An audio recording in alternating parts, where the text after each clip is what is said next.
안녕하세요. 랜선 클래스 최정아입니다. 독일의 한 오페라 하우스에는 이런 문구가 새겨져 있습니다.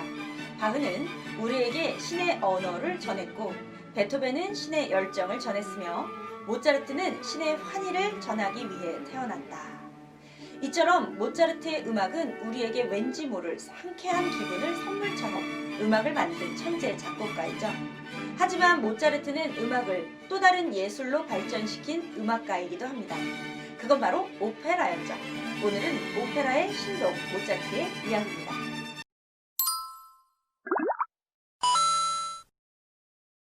안녕하세요. 랜선 클래식. 오늘은 모차르트의 세 번째 시간으로 신동 연주자에서 오페라의 거장이 될 수 있었던 배경을 한번 알아볼까 합니다. 아버지 레오폴드 모차르트는 어린 아들과 함께 음악 여행을 다니게 됩니다. 이 음악 여행은 오직 신동을 세상에 알리기 위해서가 아니라 다양한 음악을 보고 듣고 배우기 위한 과정이기도 했었죠. 그 과정 중 아버지와 꼬마 모차르트는 이탈리아의 여행을 총 3번을 방문하게 됩니다. 그곳은 바로 괴테가 온 세계를 위한 위대한 학교라고 부르며 유년 시절부터 동경한 이탈리아 여행이었죠. 모차르트는 괴테보다 7살이 아래였지만 17년이나 먼저 이탈리아 여행을 했던 셈이었죠.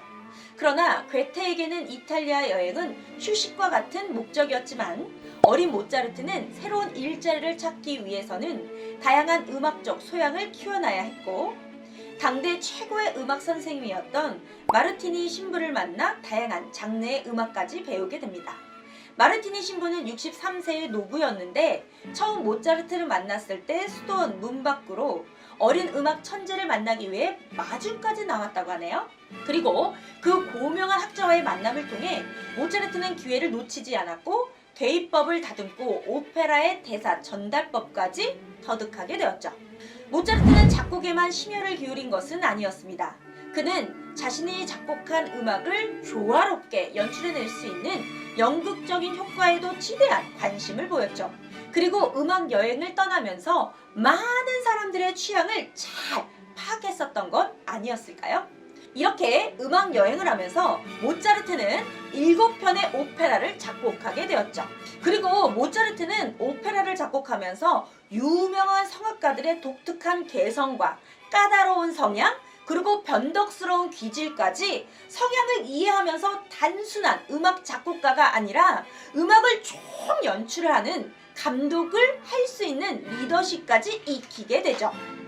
그러면서 이곳 오페라의 성악의 꽃이라고 불리우는 오페라를 더욱 성숙하게 받아들이기 시작합니다. 그런데 이때 이탈리아 여행을 하면서 신동 음악가에게 성인 작곡가로 인정을 받게 되는 유명한 일화가 있습니다. 그건 바로 바티칸에 가시면 시스티나 성당이 있습니다. 이 성당에는 아주 유명한 걸작이 하나 있는데 그 걸작은 바로 르네상스의 거장 미켈란젤로가 성당의 벽화를 그린 천지창조가 있는 곳이었죠. 그런데 이 성당에는요, 오래전부터 비밀리에 내려온 악보 하나가 전해집니다. 이 악보는 바로 미제레레라는 곡인데요. 이 악보는 하나님의 계시를 받은 자만 볼 수 있고 연주를 할 수 있는 악보였는데 모차르트는 이 성당에서 그 음악을 듣게 되었고, 모차르트는 더욱 아름다운 연주의 선율을 한음한음 머릿속으로 기억을 하게 됩니다. 그리고 성당 밖에 나가 기억한 악보에 적어 내려가기 시작하죠. 무려 12분이 넘는 악보를 한 번 듣고 성당 밖으로 나와서 적어 내려갔으니 기억력이 정말 대단하지 않나요? 교황청에서는 난리가 났습니다. 누가 이 악보를 훔쳐갔냐고요. 범인으로 몰린 사람은 바로 어린 모차르트였습니다. 그러나 모차르트는 자신이 훔친 거라면 내 머리가 기억한 것이 훔친 거라고 하며 교황이 보는 앞에서 악보를 적어 내려가기 시작합니다. 교황청은 이를 보고 깜짝 놀라게 되고요, 모차르트에게 큰 상을 내리게 되죠. 그 상은 로마 교황청 국무장관으로부터 황금 박작 기사작이었습니다. 그리고 클레멘스 14세 교황은 모차르트 부자를 직접 불러 대접을 하게 됩니다. 즉 교황을 직접 아련하는 최고의 영광을 누린 것이죠. 그런데 이 상이 뭔 상이냐? 바로 양반으로 신분 상승을 할 수 있었던 상이었다고 하네요. 그런데 모차르트는 이때 시스티나 성당에서 희생해서요 들었던 미제렐의 곡에 영감을 받아서 종교곡 하나를 작곡하는데 그 곡이 바로 주여 불쌍히 여기소서라는 작품입니다.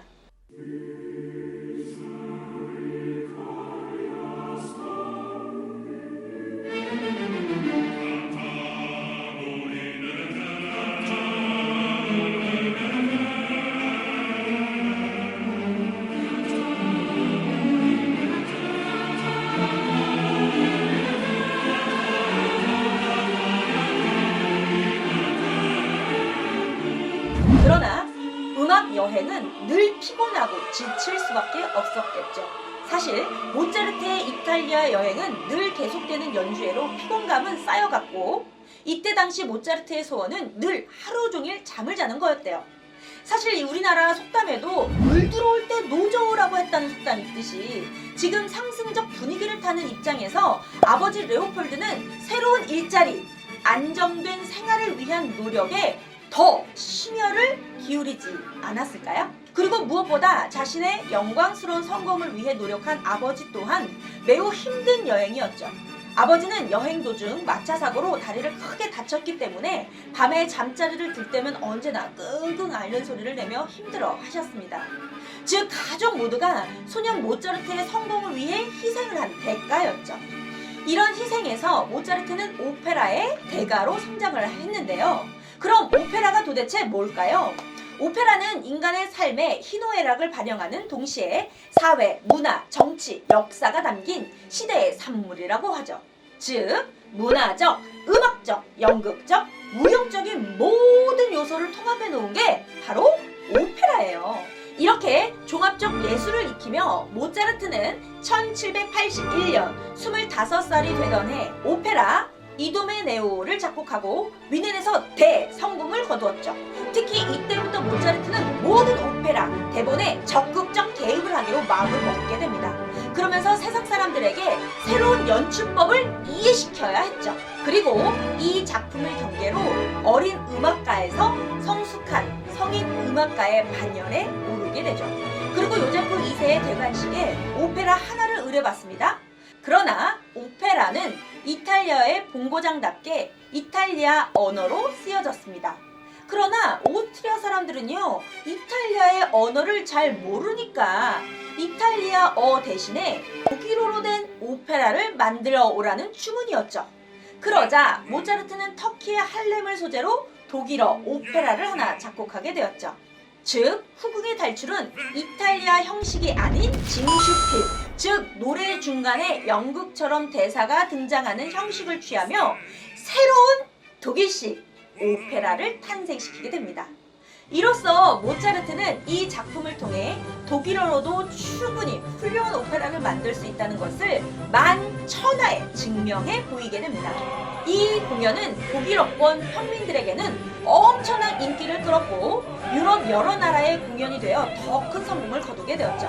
그리고 모차르트는 1786년에서 87년 그 유명한 피가로의 결혼과 돈지오반니를 잇따라 발표하게 되었죠. 이런 걸작들을 잇따라 세상에 내놓으면서 모차르트는 대중의 시선을 한몸에 받는 작곡가가 되었습니다. 이제 30살에 접어든 모차르트는 5년 동안 6편의 오페라를 다시 작곡했습니다.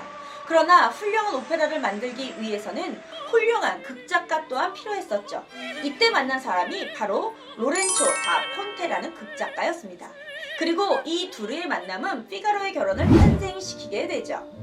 사실 피가로의 결혼은 모차르트가 의뢰를 받지 않고 작곡한 유일한 오페라입니다. 그리고 이 오페라는 사회적 정치적 반향을 불러일으키며 요제프 2세는 이 공연을 금지시키게 되죠. 특히 1786년 7월 11일 피가로의 결혼이 초연이 된 뒤에 입 밖으로 꺼내는 것조차 금지되었던 공연이 됩니다. 그럼 과연 무슨 이야기였을까요? 피가로의 결혼의 줄거리는 로시니가 만든 세빌리아의 이발사 속편으로 무대는 하인 피가로의 도움을 받은 알마비바 백작과 로지나가 맺어진 세빌리아의 이발사에서 3년이 흐른 뒤 이야기로 시작합니다. 로지나와 결혼 생활이 실증난 알마비바 백작이 피가로의 애인이며 자기 부인의 하녀였던 스잔나를 유혹하려고 하죠. 그러자 피가로가 교묘한 술책을 써서 물리치고 애인과 결혼한다는 이야기입니다. 즉 피가로의 결혼은 정치 풍자와 심리 묘사를 더한 시민극으로 주인공 피가로는 프랑스 혁명 직전 너무나 힘들고 궁핍한 서민들의 귀족들의 횡포를 공격하며 풍자한 오페라입니다. 바로 극의 주제가 하인의 결혼이었고 귀족과 하인 사이의 경쟁에서 주인이 패한다는 파격적인 이 오페라는 프랑스 혁명의 전조를 알리기에 충분한 오페라였습니다. 모차르트는 정치적인 논쟁의 대상이 되었습니다. 그러나 이런 논쟁에도 아랑곳하지 않고 차기 작품을 만들었는데 이 오페라가 바로 돈지오반니였죠. 모차르트는 돈지오반니란 인물을 통해 피가로의 결혼에 이어 다시 한번 당시의 신분제도와 귀족 계급의 타락을 비판하기 시작합니다. 하지만 이렇게 야심차게 준비한 돈지오반니는 흥행에 대참패를 맛보게 되죠. 그리고 요제프 2세 황제는 이렇게 평을 했죠. 돈지오반니는 피가로의 결혼보다 음악적으로 훨씬 더 훌륭한 곡이 같아. 그러나 빈 사람들의 구미에는 안 맞는 너무 질긴 곡이다 라고 말이죠. 그러자 모차르트는 이렇게 답을 하죠. 꼭꼭 씹으면서 먹어야 합니다. 그리고 돈지오반니는 고기의 맛을 제대로 음미하려면 시간이 필요하죠 라고 답을 했다고 해요. 이제 모차르트는 자유음악가로 꿈을 꾸게 됩니다. 그리고 시민들에게 고기 맛을 제대로 즐길 시간을 만들기 위해 시민의 음악가로 변모를 하게 되죠. 그리고 음악가 최초로 프리랜서가 될 수 있었던 모차르트. 과연 그는 왜 이런 모험적 선택을 했던 걸까요? 다음 시간은 모차르트의 새로운 창업의 시대, 새로운 직업을 위해 노력한 음악의 발자취를 갖고 찾아올게요. 모차르트의 음악을 통해 오페라의 상식도 업, 멋진 음악적 지식도 업, 우한 랜선 클래스. 오늘도 끝까지 지켜봐 주신 분들께 깊은 감사 말씀드립니다. 이왕에 보셨으니까 구독과 좋아요, 알림 설정, 시청 댓글은 저에게 신바람이 나게 합니다. 랜선 클래스 다음 시간에 만나요. 안녕.